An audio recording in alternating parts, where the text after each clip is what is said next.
안녕하세요. 그 길을 걷는 교회 수요 묵상 사무엘상 생각입니다. 현재의 권력을 갖고 있는 사울이 자신을 죽이기로 결심한 것을 안 다윗은 어쩔 수 없이 도피의 여정을 시작했습니다. 오늘의 성경은 다윗이 아둘람 공동체의 지도자가 되는 이야기와 놉에서의 일 때문에 사울이 제사장 85명에게 보복을 하는 이야기입니다. 다윗은 미친 척 연기를 함으로 위기를 넘어갈 수 있었습니다. 그는 가드 왕 아기스를 떠나 아둘람 굴로 도망을 갔습니다. 다윗의 소식을 들은 다윗의 아버지와 형제들 그리고 온 가족들이 그곳에 모였습니다. 아둘람 굴에는 다윗의 가족뿐만 아니라 환난을 당하는 자, 빚을 진 모든 자, 마음이 원통한 자가 다 다윗에게로 모여들었습니다. 다윗은 그들의 우두머리가 되었습니다. 그와 함께한 사람이 약 400명 정도였습니다. 다윗은 모압 미스베로 가서 모압 왕에게 부탁을 합니다. 하나님께서 자신을 어떻게 하실지 알 때까지 자신의 가족을 맡아달라고 청합니다. 모압 왕은 그것을 허락합니다. 선지자 갓이 다윗에게 이르러 이 은신처에 있지 말고 유다 땅으로 가라고 합니다. 다윗은 선지자 갓의 말에 따라 길을 떠나 헤렛 수풀에 이르게 됩니다. 사울은 다윗과 그를 따르는 사람들이 유다 땅에 나타났다는 소식을 듣고 기브아의 높은 곳에서 손에 단창을 들고 에셀 나무 아래에 앉았습니다. 사울은 신하들에게 이렇게 말합니다. 이 베냐민 사람들아, 똑똑히 들어라. 이새의 아들이 너희 모두에게 밭과 포도원을 나누어 주고 너희를 모든 천부장이나 백부장으로 삼은 줄 아느냐?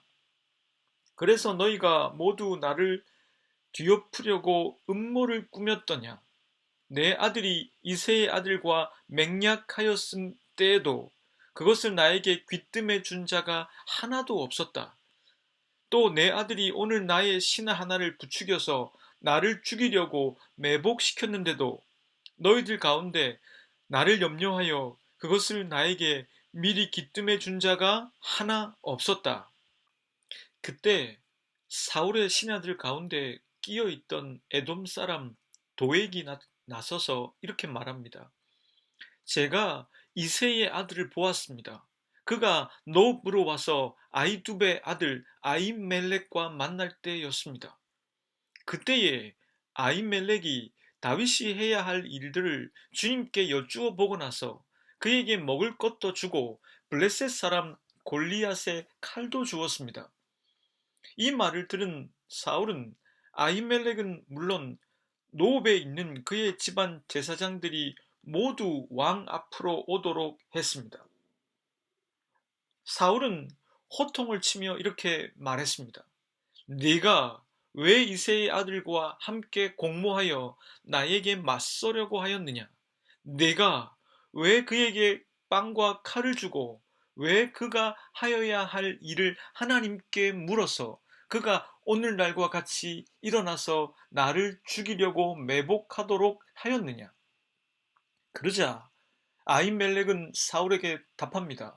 임금님의 모든 신하들 가운데서 다윗만큼 믿을 만한 사람이 누구입니까? 더구나 그는 임금님의 사위인 동시에 경호실장이며 이 궁중에서 매우 존귀한 사람이 아닙니까? 그가 할 일을 하나님께 여쭙는 일을 제가 오늘에 와서 처음으로 시작한 것입니까? 전혀 그렇지 않습니다. 임금님의 종이나 이 종의 온 집안에 아무 허물도 돌리지 말아 주십시오. 그런데도 사울은 이런 선언을 내렸습니다. 아히멜렉은 들으라. 너는 어쨌든 너의 온 집안과 함께 죽어 마땅하다. 그리고 왕은 자기 곁에 있는 호위병들에게 제사장들을 죽이라고 명령했습니다. 그 죄목은 반역자 다윗과 공모하여 영모를 꾀하고 그가 도망가는 줄 알면서도 왕에게 보고하지 않았기 때문이라 했습니다. 그러나 왕의 신하들은 자기 손을 들어 주님의 제사장들을 살해하기를 꺼렸습니다. 그때 사울은 도액에게 명령을 내렸습니다.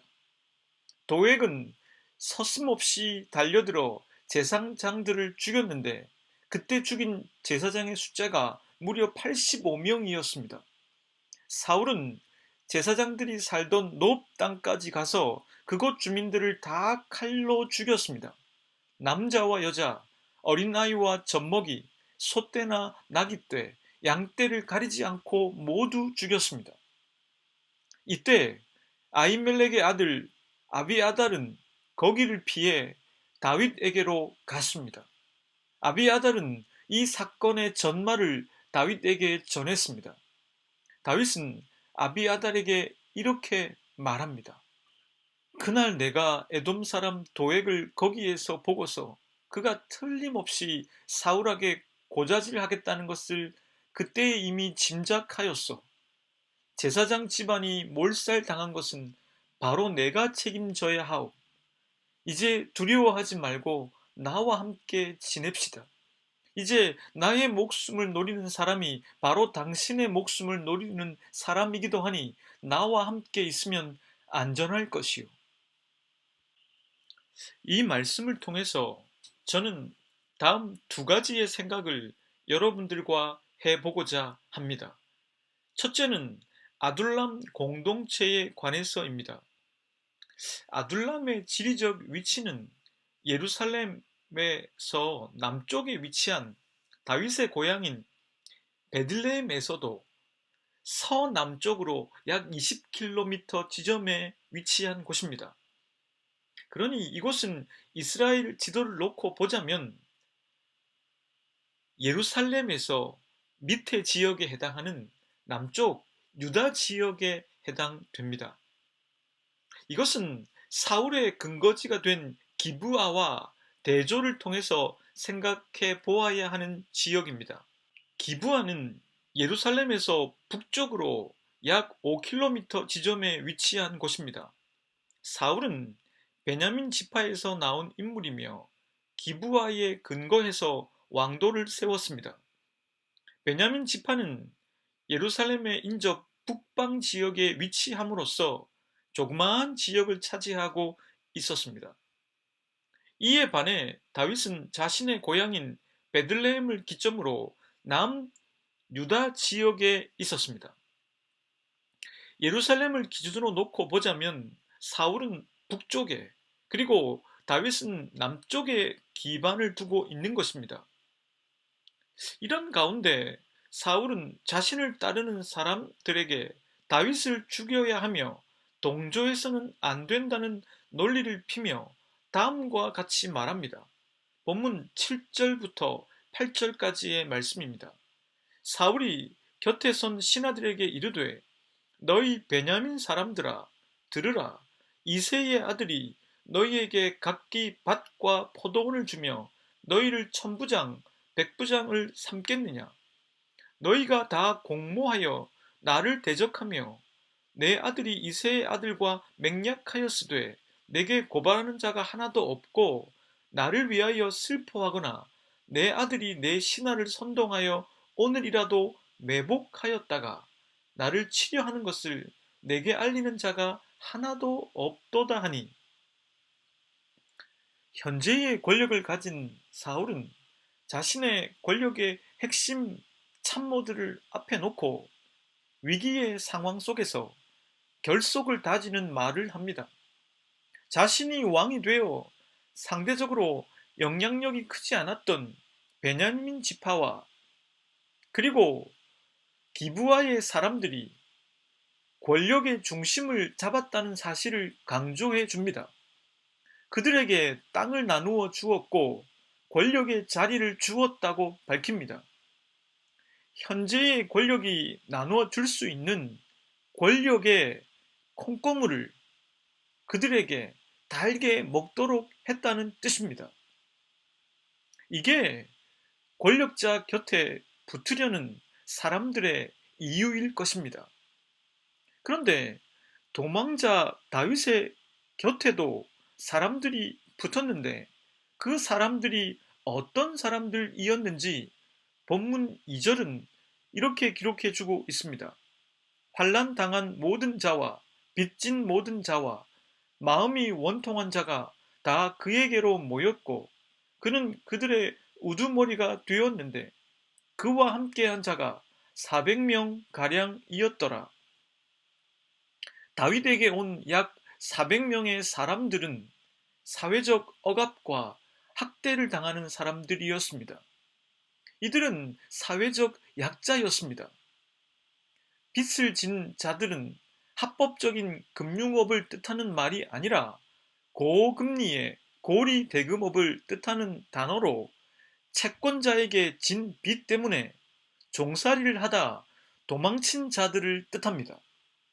또한 마음이 원통한 자들이라는 단어는 문자적으로 쓰디쓴 영혼이라는 뜻으로 살면서 고생의 쓴맛을 보고 있고 그래서 마음이 분통한 사람들을 일컫는 단어입니다. 사울에게 붙어있는 사람들은 권력이 주는 부와 이권과 권세를 누리는 자들이었습니다. 이에 반해 다윗에게로 모여든 사람들은 그런 자들에게 억압을 당하는 당시의 사회적 약자였습니다. 단순히 예루살렘을 기준으로 남북이라는 지리적 갈등을 넘어서서 사회적인 관점에서 기득권과 사회적 약자 간의 갈등이 사울과 다윗이라는 지도자를 구심점으로 하여 드러나고 있는 것입니다. 부르그마는 이 장면을 주석하면서 이렇게 적고 있습니다. 다윗의 곁에 모인 사람들은 예수에게 이끌림을 받았다고 일컬어진 사람들과 크게 다르지 않았다. 사무엘상을 쓴 저자는 신약을 알고 이 내용을 쓰지는 않았겠지만 다윗과 예수님의 이야기는 이 부분에서 유사성을 보여주고 있다는 뜻입니다. 예수께서 세례 요한에 대해서 제자들에게 말씀하실 때 다음과 같이 말씀하신 적이 있습니다. 마태복음 11장 7절에서 8절까지의 말씀입니다. 그들이 떠나매 예수께서 무리에게 요한에 대하여 말씀하시되 너희가 무엇을 보려고 광야에 나갔더냐? 바람에 흔들리는 갈대냐? 그러면 너희가 무엇을 보려고 나갔더냐? 부드러운 옷 입은 사람이냐? 부드러운 옷을 입은 사람들은 왕궁에 있느니라. 세례 요한이 감옥에 갇혀 예수님께서 하신 일을 듣고 제자들을 보내 예수님이 그리스도이신지를 묻자 예수님께서는 요한의 제자들에게 보고 들은 것을 요한에게 가서 전하라 하신 뒤에 당신의 제자들에게 세례 요한에 대해서 말씀하신 내용입니다. 우리들은 왕궁에 있고 부드러운 옷을 입은 사람들을 객관적으로 보지 못하는 면이 있습니다. 그들의 신분, 위치, 권력, 입은 옷 등으로 그들을 판단하므로 그들이 무엇을 왜 하려고 하는지 그것을 제대로 보지 못할 때가 있습니다. 반대로 높고 화려한 데 있지 않고 딱딱한 옷을 입은 사람들을 낮게 보는 경향도 있습니다. 짧은 제 경험이지만 수도권의 대형 교회 3곳을 경험하고 작은 교회를 목회하고 있는 저로서는 후자보다는 전자의 유혹이 더 많다는 생각을 하게 됩니다. 물론 후자에도 유혹이 있긴 하지만 그것은 좀 종류가 다른 유혹입니다. 물론 어느 곳에 있든 중요한 것은 내가 하나님과 어떤 관계를 맺고 있는가 하는 것이긴 하지만 높은 데 있고 부드러운 옷을 입고 있으면 그것을 지키고 싶어집니다.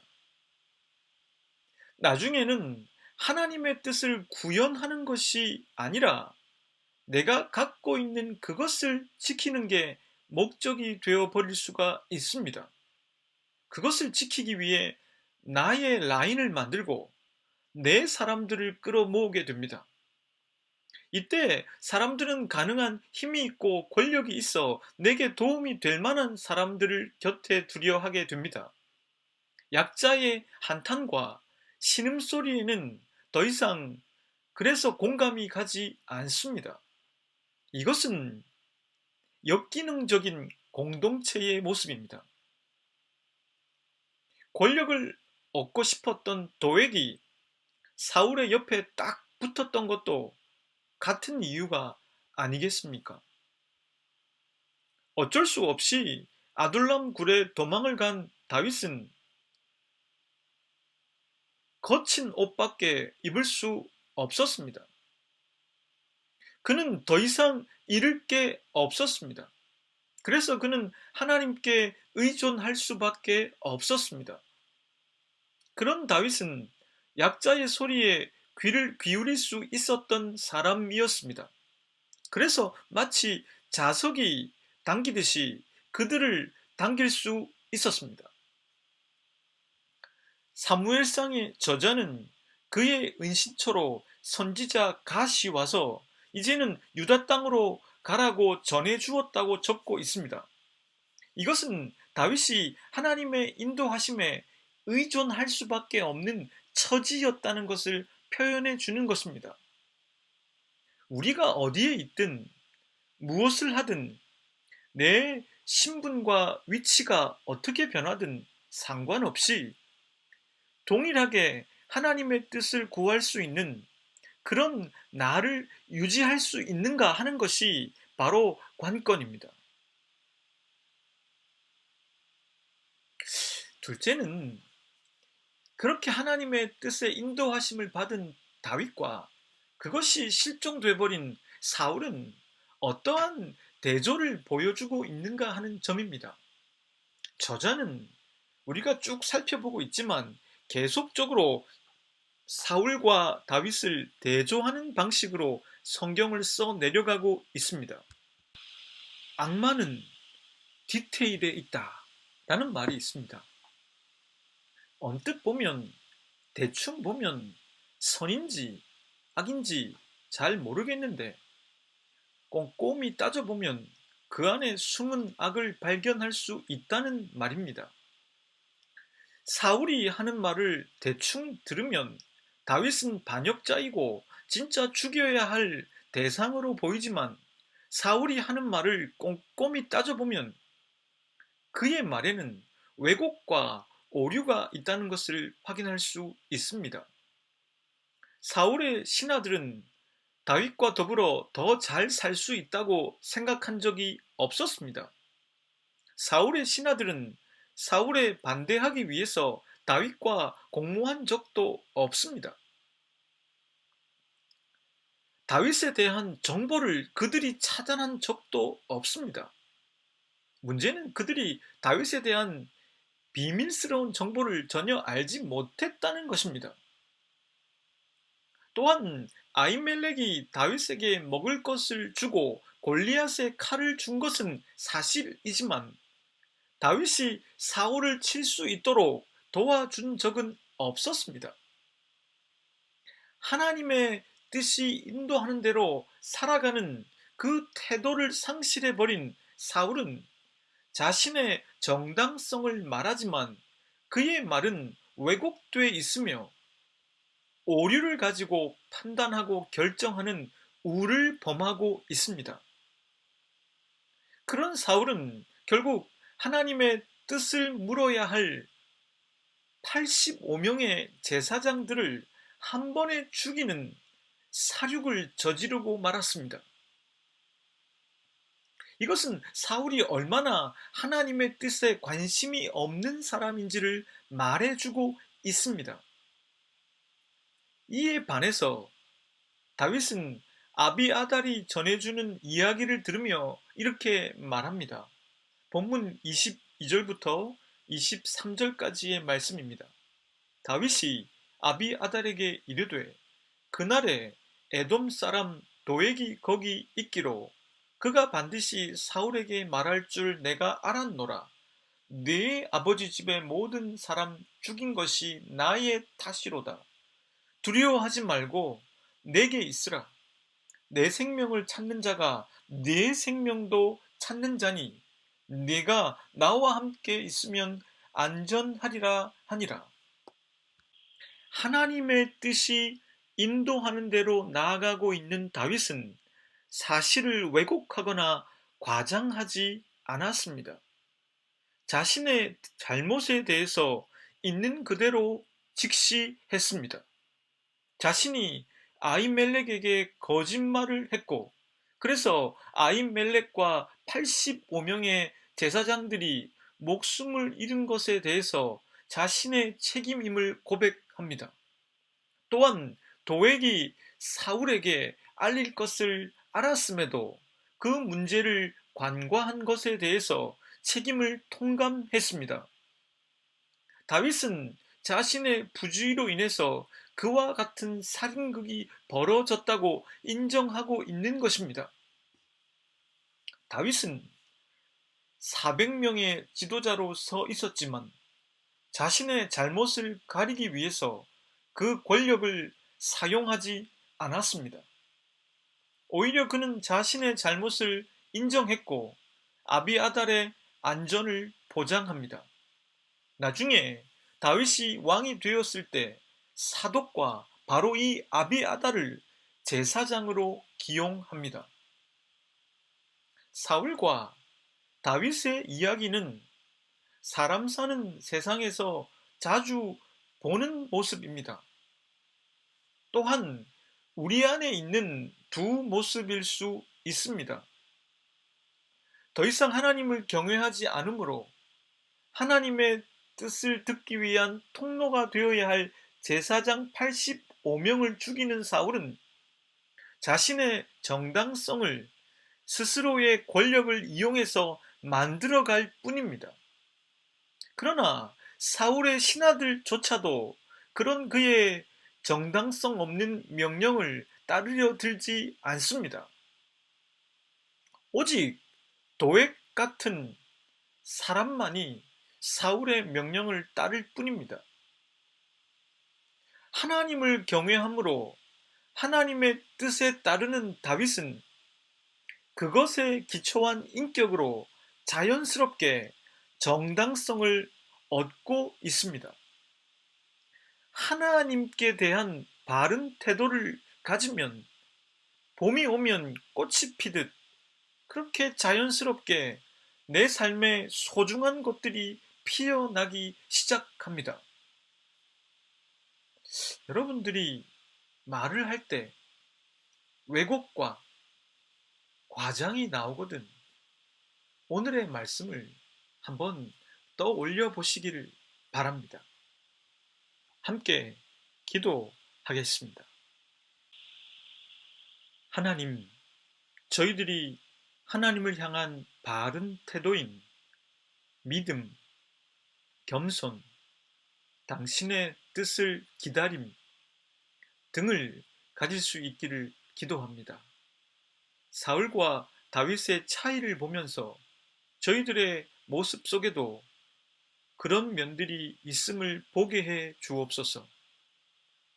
그래서 하나님의 뜻을 구하며 살아갈 때 얻게 되는 자연스러운 열매들을 얻을 수 있게 하옵소서. 예수 그리스도의 이름으로 기도드립니다.